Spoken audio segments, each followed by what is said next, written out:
Doris Day harbored deeper resentment toward one person than anyone else in her life, and that story reveals much about who she was as both a star and a woman.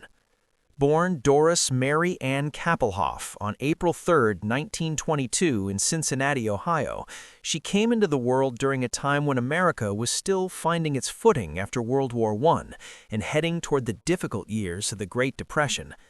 She grew up in a home that wasn't wealthy, but provided enough for her family to get by.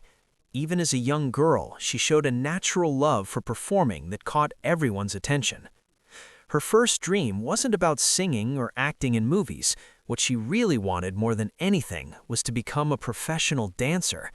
Dance captured her imagination and her heart in a way that nothing else did. She threw herself into dance training with complete dedication and determination, spending countless hours practicing her steps, perfecting her movements, and studying the techniques that would make her stand out. She was disciplined beyond her years, understanding even as a young girl that success required sacrifice and hard work. Her dedication wasn't wasted. She showed real promise and talent that impressed her instructors and audiences alike. Her hard work paid off in tangible ways when she and her dance partner started winning competitions in their local area. These victories weren't just about trophies or recognition. They represented validation that she was on the right path, that her dream of becoming a professional dancer was within reach. Everything seemed to be heading in exactly the right direction for her dancing career, and the future looked bright with possibilities. But life had different plans, and they arrived suddenly, violently, and painfully. A terrible car accident changed everything in an instant. The crash left her leg badly broken, with injuries so severe that doctors made it clear her body would never be able to handle the physical demands of professional dancing. For someone whose entire identity and future plans had been built around dance, this news was devastating. The injury wasn't just physical trauma, it represented the complete destruction of her dreams and the loss of the future she had worked so hard to create. For a young person so devoted to that singular path, someone who had invested so much time, energy, and emotion into becoming a dancer, it must have felt like the end of everything she had worked for and everything she had hoped to become. During the long, difficult months of recovery, stuck at home with limited mobility and unable to move around freely, something unexpected and wonderful happened. She started singing along with the songs that played on the radio throughout the day, initially just to pass the time and lift her spirits during the tedious hours of healing. But what she discovered surprised everyone, including herself. She had a voice that came naturally and effortlessly, flowing from her with a quality that couldn't be taught or manufactured. It was a gift she hadn't really explored or even noticed before the accident forced her to find a new outlet for her creative energy. Her family members heard her singing during her recovery and were immediately struck by what they heard. Friends who visited were equally impressed. They all encouraged her to think about singing seriously, not just as a pastime, but as a potential career. They could tell she had something truly special, a quality in her voice that stood out and touched people emotionally. Taking their advice, Doris began performing with bands in the local area, gradually building experience and confidence. It was during this time that bandleader Barney Rapp noticed her talent and suggested she change her last name. He thought Day would work better, inspired by how she sang the song Day After Day. She took his advice, and Doris Day was born as a professional name and identity. The real breakthrough came in the middle of the 1940s when she got the chance to sing with Les Brown's orchestra. Brown was one of the biggest band leaders of that time, and joining his group meant reaching a much larger audience. In 1945, Doris recorded a song called Sentimental Journey with the orchestra. The timing couldn't have been better. World War II was ending, and soldiers were finally coming home after years away from their families. The song captured exactly what everyone was feeling during those emotional reunions. It became an instant hit, topping the charts and turning into an anthem for that moment in American history. What made her voice stand out was its warmth and clarity and the way she sang with such genuine emotion. She didn't sound like she was trying too hard or putting on an act. She just sounded honest and real, which is exactly what people needed to hear. Sentimental Journey did more than make her famous. It introduced America to a voice that represented comfort, hope, and emotional truth at a time when the whole country desperately needed those things. Hollywood noticed what was happening with her music career, and in 1948, Doris made her first movie, Romance on the High Seas. What started as a small acting role quickly turned into a major film career. Doris had a special combination of qualities that worked perfectly for movies. She was beautiful, but in a way that felt approachable rather than distant or intimidating. She seemed sincere and trustworthy, and she had natural comic timing that looked easy, even though it's actually quite difficult to achieve. Audiences immediately connected with her. They trusted her, they wanted her characters to succeed, and they saw in her either a reflection of themselves or an ideal version of the everyday American woman. Throughout the 1950s and 1960s, she became one of Hollywood's biggest stars and most bankable names, making a wide variety of films that showed off not just her beautiful singing voice, but also her impressive abilities in both dramatic and comedic roles. Studios competed for her services, knowing that her name on a marquee practically guaranteed box office success. She worked with some of the best directors, actors, and crews in the business, continuously challenging herself and expanding her range. Her dramatic talents really showed themselves powerfully in Love Me or Leave Me in 1955, where she played the real-life singer Ruth Etting in a role that many consider her finest dramatic work. The role demanded that she portray difficult emotions, navigate complex relationships, and show a darker, more vulnerable side of human nature. She met these challenges brilliantly, proving to anyone who still doubted her that she could handle intense, emotionally complex characters with the same skill she brought to lighter fare. She showed a depth and power that surprised both critics and regular audiences who might have underestimated her range based on her earlier, more upbeat roles. Doris refused to let Hollywood trap her in just one type of role or one type of character, even though the studios often wanted to cast her repeatedly as the always happy, wholesome girl next door, because that's what they knew would sell tickets. In 1956, she worked with the legendary director Alfred Hitchcock on The Man Who Knew Too Much, and she delivered one of the most memorable moments of her entire career. The song Que Sera, Sera, Whatever Will Be, became her signature tune, winning an Academy Award and becoming even more famous than the movie itself. The song's message about accepting fate and maintaining hope seemed to reflect how Doris herself approached life. The late 1950s and early 1960s established her as the queen of romantic comedies, particularly through her extremely popular movies with Rock Hudson. Films like Pillow Talk in 1959, Lover Come Back in 1961, and Send Me No Flowers in 1964 defined what sophisticated, playful Hollywood romance looked like during that era. Her performances in these comedies showed sharp intelligence and perfect timing. She brought independence and wit to her characters that quietly challenged the way women were typically portrayed in those days. Even though her characters usually followed the social rules of the time, Doris gave them self-respect, the ability to make their own choices, and a strong moral sense. This made her films both entertaining and culturally important. Beyond her extensive work on screen and her status as a Hollywood icon, Doris was also one of the most successful and beloved recording artists of the entire 20th century. Her discography is impressive by any standard. She recorded hundreds of songs across different musical styles, including pop, jazz, swing, and traditional standards, demonstrating a versatility that few singers could match. Her output was both prolific and consistently excellent. She remains one of the best-selling female singers in recording history, with album sales that continued strong for decades. Her voice had a pure, expressive quality that conveyed emotion directly to the listener without any artificial tricks, vocal gymnastics, or unnecessary exaggeration. There was an honesty and straightforwardness to her singing that people found deeply appealing and emotionally satisfying. Whether she was singing a tender love song full of longing and romance, or an upbeat, fun tune designed to make people smile and tap their feet, she always sounded genuine and connected to the material. She never seemed to be going through the motions or simply performing technically.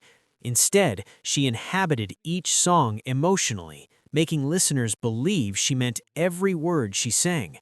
Her recordings had a timeless quality that kept them popular and relevant long after musical trends changed and new styles came into fashion. Young people discovering her music decades after it was recorded found it just as moving and enjoyable as audiences had when the songs were first released. Doris Day's personal life was complicated and often painful, marked by relationships that brought both love and heartbreak. Her first marriage happened very early, in 1941, when she was still young and just starting to become famous. She married Al Jordan, a trombonist with talent of his own. What began with hope and romance quickly became a nightmare. The marriage produced her only child, a son named Terry, who would always remain the center of her emotional world. But behind closed doors, the marriage was terrible. Jordan was physically abusive, and Doris lived with fear and instability during a time that should have been filled with excitement about her growing career. Showing remarkable courage, she ended the marriage in 1943, choosing safety and dignity for herself and her young son over staying in an abusive situation. In 1946, she tried marriage again, this time to saxophonist George Weidler. This second marriage offered companionship and the chance for a fresh start, but it struggled under the pressure of her rapidly growing fame. As her career took off and her name became famous everywhere, the marriage fell apart. The combination of the pressures that came with being a star and personal differences that couldn't be overcome proved too much. By 1949, the relationship had quietly ended, leaving Doris to face life and love on her own once more. Her third marriage became the most significant and most complicated of her life. In 1951, Doris married Martin Melcher, who became deeply involved in both her personal and professional life. Melcher formally adopted her son Terry, taking on the role of father, and he went on to produce many of Doris Day's most successful films. He helped shape her image as America's sweetheart. They stayed married for 17 years, a period that matched the peak of her fame and productivity. But underneath the professional success was a marriage that was later revealed to be full of control and serious financial mismanagement. When Melcher died in 1968, the marriage ended, but that's when Doris began discovering the painful truth about how badly her finances had been handled during all those years together. Despite all these disappointments, Doris Day never stopped believing in love. In 1976, she married for a fourth time, this time to Barry Comden, who owned restaurants. The relationship seemed to offer the possibility of companionship away from the constant attention of Hollywood, but it also proved unsustainable.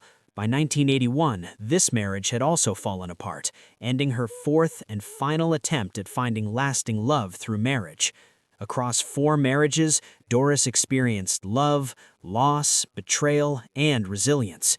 Though her romantic life was often turbulent and painful, she came through it with her spirit still intact, defined not by the failures of her marriages, but by her strength, her devotion to her son, and the grace with which she handled life's deepest challenges. For many years, Doris Day and Rock Hudson were presented to the world as the perfect Hollywood romance, the smiling, perfectly matched stars of their romantic comedies. To audiences, they represented effortless charm, chemistry, and light-hearted love. But behind the carefully constructed image created by the studios, the truth was far more complicated. In Doris Day's later reflections about her career and relationships, it became clear that her feelings towards Hudson were filled with disappointment, anger, and a deep sense of betrayal that she rarely talked about publicly. Doris was known throughout Hollywood for her warmth, discipline, and fierce professionalism. She valued honesty above almost everything, especially in an industry that was built on creating illusions and hiding the truth. When she talked about trust, she spoke plainly and directly. She believed that being straightforward was essential, and that without honesty, you didn't have much of anything worth having. This core belief made her eventual emotional break with Rock Hudson particularly painful and difficult to accept. While they shared perfect chemistry on screen that made audiences believe in their romance, Doris came to feel that their friendship had been built on something fundamentally false. During the time they were making films together, Doris was completely unaware that Hudson was gay. This fact was carefully hidden by the powerful studio system that controlled both of their careers. When the truth became public knowledge years later, she was deeply shaken and upset. It's important to understand that her reaction wasn't because of Hudson's sexuality itself. What hurt her was the deception that surrounded it, and the fact that she had been kept in the dark. She said later that it wasn't what he was that bothered her, but that everyone seemed to know except her. To Doris Day, this realization felt humiliating. She believed she had been used as a prop in a carefully constructed lie that was designed mainly to protect the studio's financial investment in both stars. The betrayal cut especially deep because Hudson wasn't just someone she worked with occasionally. He was someone she thought she knew well, someone she had spent years with, laughing together, rehearsing scenes, and working side by side. She had trusted him and believed there was genuine honesty between them. Discovering that the romantic image they sold to millions of moviegoers was knowingly false left her feeling manipulated and used. To Doris, this wasn't just harmless movie magic or innocent entertainment. It felt like a violation of her personal integrity and her sense of self. Her resentment grew stronger over time, especially as the public continued to romanticize their partnership long after the films were made. She said that people talked about them as if their romance were real, and she had to smile and go along with it, even though she knew it wasn't true. That forced silence, which was just another demand of the studio system during that era, became its own form of cruelty. Doris believed that Hudson, who was protected by the system and its layers of publicity people and managers, never truly paid the price for the lie, while she carried the emotional burden of it for years. When Hudson later revealed his AIDS diagnosis in the 1980s, Doris's emotions became even more conflicted and complicated. She did support AIDS research and showed compassion for people suffering from the crisis that was devastating communities at that time. Yet she did not rush to rewrite history or pretend that everything had been fine between them all along. She said quietly that she was sorry for him, but that feeling sorry didn't erase what had happened in the past. Her words showed a woman who was unwilling to let tragedy automatically absolve years of deception. To Doris Day, sympathy and forgiveness were two different things. In private conversations, she was even more direct and honest about her feelings. She admitted that she had felt foolish, and she made it clear that she didn't like being made a fool of. That sentiment revealed why her feelings toward Hudson were so intense and lasting. It wasn't hatred in a simple or straightforward sense. It was the kind of anger that develops from broken trust, from realizing that a professional partnership she had cherished had been shaped by secrets she never agreed to keep and lies she never consented to be part of.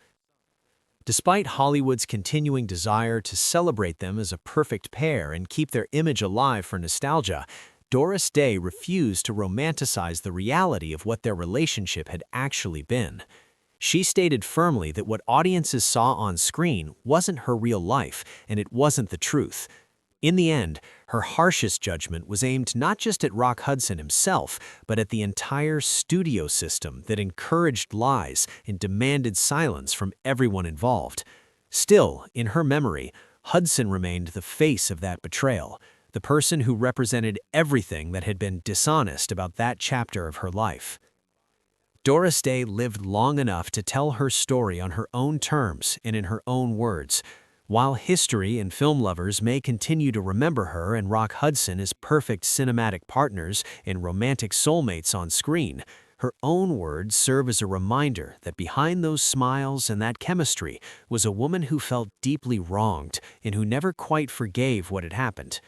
Her honesty about these feelings, even when they contradicted the pleasant myth that people wanted to believe, showed the same integrity that had defined her approach to her work and her life. Doris Day passed away peacefully on May 13, 2019, at her home in Carmel Valley, California, a place she had loved and where she had spent her later years. She was 97 years old, having lived one of the longest and most remarkable lives in American entertainment history. The cause of her death was pneumonia, a quiet and gentle ending that seemed appropriate for a woman whose life had been filled with music, laughter, grace, and an unwavering spirit that never seemed to break no matter what challenges she faced. The news of her passing was shared with the world by the Doris Day Animal Foundation, the charitable organization she had founded and carefully nurtured for decades. The fact that this organization made the announcement reflected how deeply her compassion and advocacy for animals were woven into who she was as a person. Her work protecting animals wasn't just a hobby or a side interest, it was a fundamental part of her identity and values, something she cared about as much as she had ever cared about her entertainment career. True to the values she had lived by throughout her life, Doris Day had made her wishes about her death very clear long before she passed away. She requested that there be no funeral services, no grave marker, and no public memorials. She didn't want grand ceremonies or formal goodbyes. Instead, she chose simplicity and privacy, preferring that her life be remembered not through rituals and monuments, but through the joy she had brought to millions of people, the kindness she had shown to animals, and the timeless body of work she had left behind in films and recordings. In declining all public observances and ceremonies, Doris offered one final meaningful reminder of who she truly was beneath the fame and the iconic status. She was a deeply private woman, despite being known around the entire world, someone who believed that love, laughter, and generosity spoke far louder than any monument or memorial ever could. She wanted to be remembered for what she had done and how she had lived, not for elaborate tributes or formal displays of grief. Though there were no public gatherings or formal ceremonies to mark her passing in the traditional way that often accompanies the death of major celebrities, the world mourned her loss in its own spontaneous and heartfelt manner. People everywhere shared memories of watching her films during their childhoods or discovering her movies later in life and being charmed by her warmth and talent. They reminisced about listening to her songs during important moments in their own lives and feeling touched by the emotional honesty of her performances. Fellow artists and celebrities from multiple generations paid tribute to her enormous talent, her professionalism, and her lasting influence on entertainment. Many spoke about how she had inspired them or served as a model in their own careers. Fans around the world from different countries and cultures expressed their sadness at her passing, while also celebrating with gratitude everything she had given them through her decades of work. Social media platforms filled with clips from her movies, recordings of her most beloved songs, and heartfelt personal messages about what she had meant to different generations of audiences and how her work had touched individual lives in meaningful ways. Doris Day's legacy didn't need a formal funeral service or an elaborate grave marker to continue and endure through the years. It lives on vividly and powerfully in the warmth and charm of her performances that still entertain people today just as effectively as they did when they were new. It continues in the purity and emotional honesty of her voice that still moves listeners and can bring tears or smiles decades after the recordings were made. It exists in the real, practical compassion that defined her later years and the actual difference she made in protecting and caring for animals who couldn't speak for themselves or fight their own battles. Her advocacy work saved lives and changed laws, creating a tangible positive impact that extended far beyond entertainment. Her passing wasn't really an ending at all, but rather a gentle farewell from an icon whose presence continues to resonate through the culture and touch people across generations. She reminds newer audiences of a time when optimism, sincerity, and grace shone brightly both on screen and in how people conducted their public and private lives. Her films remain genuinely popular and are still regularly watched and enjoyed, not just as historical curiosities, but as entertaining, emotionally satisfying stories. Her songs are still played on radio stations, streamed on modern platforms, and loved by people who weren't even born when she was at the height of her fame. Her example of maintaining dignity and integrity through tremendous success and terrible hardship continues to inspire people who learn her story and discover that behind the sunny image was a woman of real strength, principle, and remarkable resilience, who faced life's challenges with courage and came through them with her values intact.